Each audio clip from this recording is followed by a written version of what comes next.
Hello students and welcome back to Vedantu's NCERT Solutions Class 11th and 12th जहाँ पे हम NCERT की सभी एक्सरसाइजेस डिटेल में डिस्कस करते हैं of all the subjects on one single platform।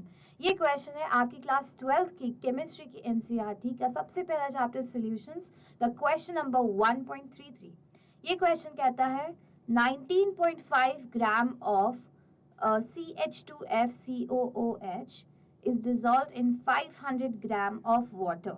तो इसमें क्या है, आपके पास फ्लोरो एसिटिक एसिड है। दोबारा से एक एक करके एक लाइन करके हम सारा क्वेश्चन समझेंगे। फॉर एग्जाम्पल आपके पास एक बीकर है, उस बीकर में क्या है बच्चा, आपके पास 500 ग्राम पानी है, ठीक है, 500 ग्राम वाटर है उसमें, और उसमें आपने 19.5 ग्राम क्या डाल दिया, फ्लोरो एसिटिक एसिड डाल दिया, ठीक है। अब हमें पता है कि हम प्योर पानी में कोई और सब्सटेंस डालते हैं तो क्या होता है, उसका डिप्रेशन इन फ्रीजिंग पॉइंट होता है, ठीक है। वही होगा अभी भी कि the depression in freezing point of water observed, मतलब ऑब्जर्व्ड फ्रीजिंग पॉइंट यहाँ दे रखा है 1 डिग्री सेल्सियस, उसका कम हुआ कितना, जो normal freezing point of water होता है 0 डिग्री सेल्सियस, उससे 1 डिग्री कम हो गया आपका फ्रीजिंग पॉइंट, ठीक है। फिर है कैलकुलेट करना है हमें वैन टॉप फैक्टर जो कि होता है आई, ये कैलकुलेट करना है, एंड योर डिसोसिएशन कांस्टेंट के ए कैलकुलेट करना है, और आपको दिया हुआ है के एफ जो कि है क्रायोस्कोपिक कांस्टेंट, ये दिया हुआ है आपको पानी का। क्वेश्चन समझ गए, बीकर में पानी लिया, उसमें फ्लोरोएसिटिक एसिड डाला, तो अब कुछ भी पानी, प्योर पानी में कुछ भी ऐड करते तो उससे क्या होता है, उसका डिप्रेशन फ्रीजिंग पॉइंट होता है, जो ऑब्जर्व किया गया वो 1 डिग्री है। अब आपको आई वैल्यू और इसका डिसोसिएशन कांस्टेंट कैलकुलेट करना है, ठीक है।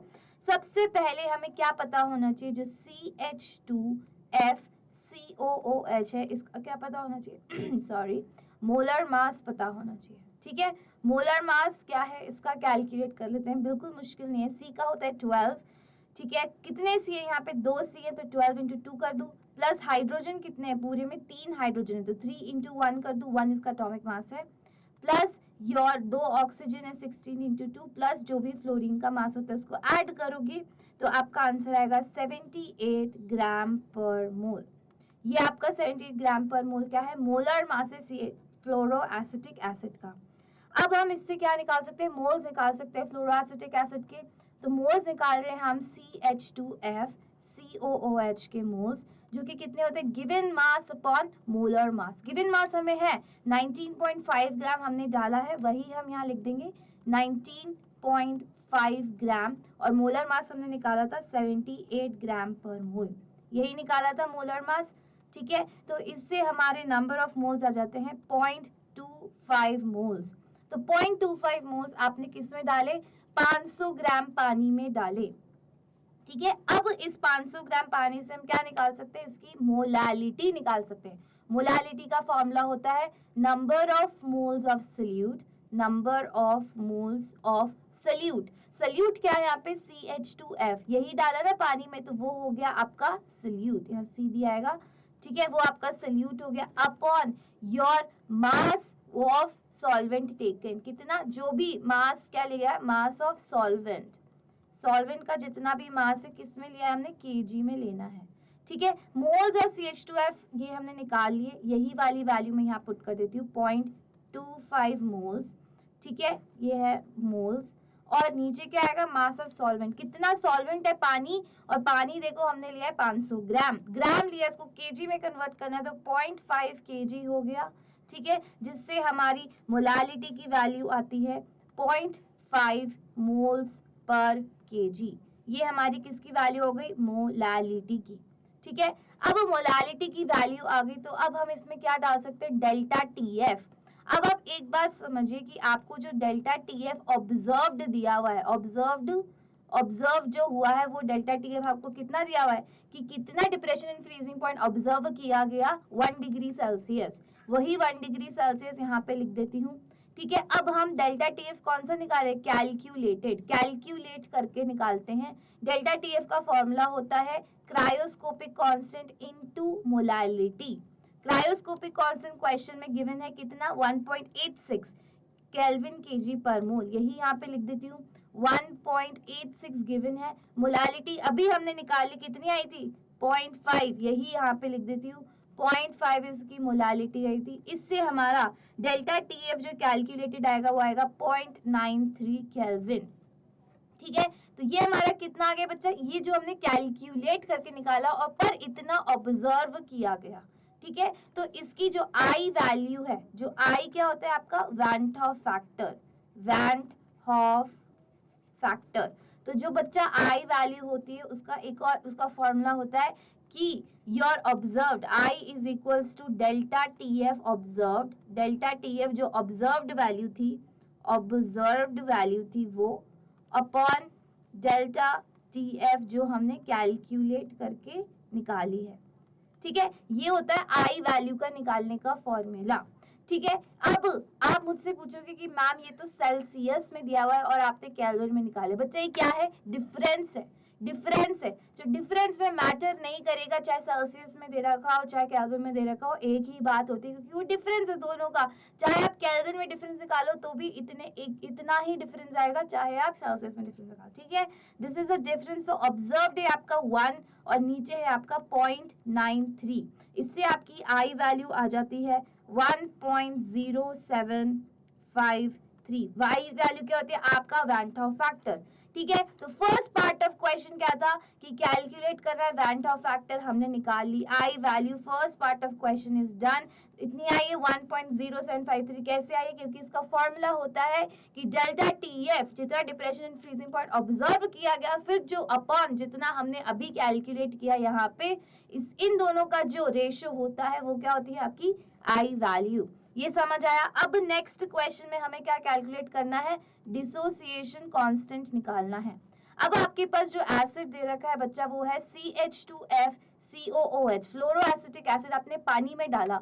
आप पानी में डालोगे तो पानी में क्या होगा बच्चा, इसका डिसोसिएशन होगा, है ना। और कैसे होगा, इक्विलिब्रियम कंडीशन में, मतलब कि फुली डिसोसिएट नहीं होगा पर फिर भी बहुत ज्यादा डिसोसिएट होगा। फुली नहीं होगा पर काफी ज्यादा होगा। कितना होगा, CH2F COO minus plus H plus, ऐसे होगा इसका डिसोसिएशन, ये तो सभी मानते।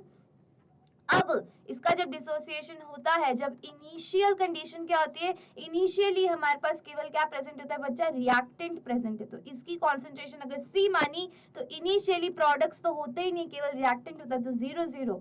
एट इक्विलिब्रियम, इक्विलिब्रियम पे क्या कंडीशन होती है बच्चा, इक्विलिब्रियम पे ये थोड़ा एसिड क्या होता है, डिसोसिएट, डिसोसिएट होता है। और इसका अल्फा क्या है, अल्फा है आपका dissociation constant, sorry degree of dissociation है। अल्फा क्या है, degree of dissociation, degree of dissociation. ठीक है, ये आपका डिग्री की इतना आपका ये एसिड डिसोसिएट हो रहा है। आपकी कॉन्सेंट्रेशन C थी, उसमें से कुछ पार्ट आपका डिसोसिएट हो गया तो रिएक्टेंट कम हो गया, करेक्ट। तो C1 माइनस अल्फा हो गया। और कितना डिसोसिएट हुआ, ये C अल्फा, ये भी C अल्फा। क्यों, क्योंकि दोनों के सिमिलर मोल्स मिल रहे हैं, ये भी एक मोल है, ये भी एक मोल है, ये भी एक मोल है, तो एक एक मोल ही दोनों का क्या होगा, डिसोसिएट होगा।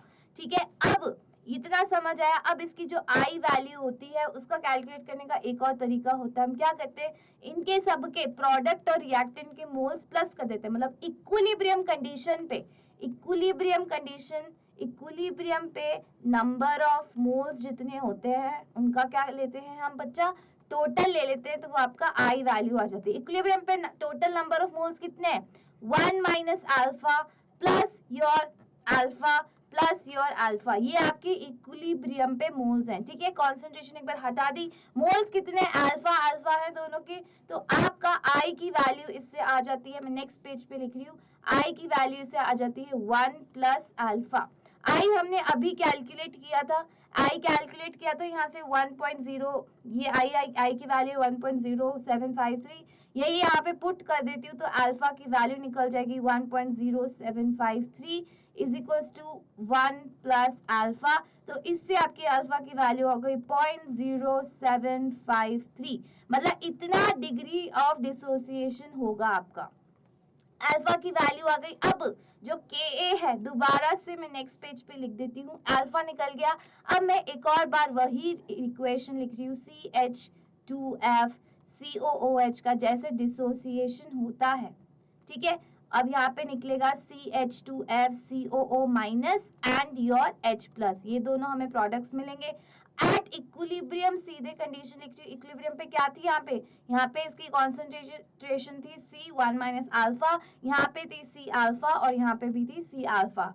ठीक है, अब आपका जो डिसोसिएशन कांस्टेंट का फॉर्मूला होता है क्या होता है, वो प्रोडक्ट का जो भी कॉन्सेंट्रेशन ऑफ प्रोडक्ट जो भी है, जो कि है C अल्फा और C अल्फा, क्या किया, प्रोडक्ट की कॉन्सेंट्रेशन को मल्टीप्लाई करके अपॉन जो आपकी रिएक्टेंट है उसकी कॉन्सेंट्रेशन को अपॉन में लेना है। ये होता है आपका Ka का फॉर्मूला। क्या होता है यहाँ पे, प्रोडक्ट A प्रोडक्ट B, ठीक है, इनका प्रोडक्ट एंड देन नीचे आपका आता है रिएक्टेंट का जो भी है। ठीक है, रिएक्टेंट की कॉन्सेंट्रेशन ऊपर आती है दोनों प्रोडक्ट की कॉन्सेंट्रेशन। यहाँ तक समझ आया।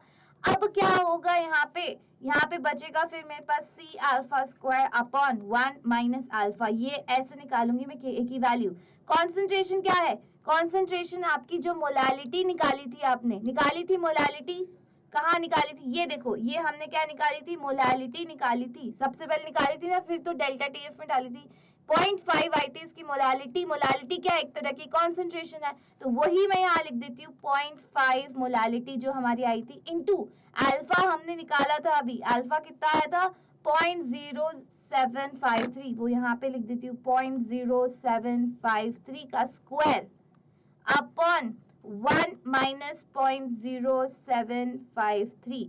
इससे आपकी कैलकुलेट करने से जो आपका डिसोसिएशन कांस्टेंट आएगा बच्चा, वो आएगा 0.00307।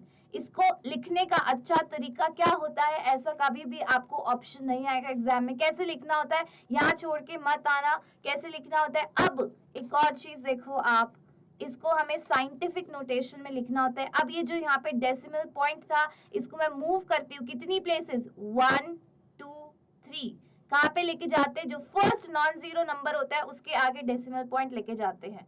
3.07 into 10 raise to the power, कितना डेसिमल पॉइंट मूव हुआ है, 1 2 3 मूव हुआ है, पर कौन से डायरेक्शन में मूव हुआ है, आपका राइट साइड डायरेक्शन में मूव हुआ है। इसका मतलब कि जब भी राइट साइड में मूव होता है तो यहाँ पे पावर में नेगेटिव आ जाता है। अगर यही पावर मैं इस साइड मूव करती तो कैसी होती, पॉजिटिव होती, पर क्योंकि मैंने इस साइड मूव करी तो पावर हो जाएगी नेगेटिव। ये इसको ध्यान में रखने का तरीका है। ठीक है, 3.07 10 to the power -3 आपका क्या आ गया बच्चा, डिसोसिएशन कांस्टेंट आ गया। आई होप आपको ये क्वेश्चन समझ आया होगा। फिर भी कोई डाउट है तो let me know in the comment section below. हमने कुछ नहीं किया, एक और बार रिवाइज करवा देती हूँ। क्वेश्चन था आपको observed depression in freezing point दे रखा था, आपने सबसे पहले उससे क्या निकाला, कैलकुलेटेड फ्रीजिंग पॉइंट। कैलकुलेटेड और ऑब्जर्व का जो रेशियो आया उससे मेरा वैन हाउ फैक्टर निकल गया। इजीली हमने वैन हाउ फैक्टर निकाल लिया। वैन हाउ फैक्टर से हमने फिर क्या निकाला, अल्फा की वैल्यू निकाली। फिर अल्फा की वैल्यू निकाल के हमने क्या निकाला, dissociation constant which is Ka। इतने इजी स्टेप से केवल आपको हर चीज में इंटर रिलेशन पता होना चाहिए कि आई और अल्फा का क्या रिलेशन है, आई और डिप्रेशन इन फ्रीजिंग पॉइंट का क्या रिलेशन है। ये सब रिलेशंस पता होंगे तो ऐसे क्वेश्चंस में बिल्कुल डाउट नहीं आएगा। और ये कैसे पता होंगे, only when you solve these questions by your hand. ठीक है, फिर भी कोई डाउट से इस सिमिलर क्वेश्चन से डाउट है तो let me know in the comment section below and I will see you in the next video. Bye bye.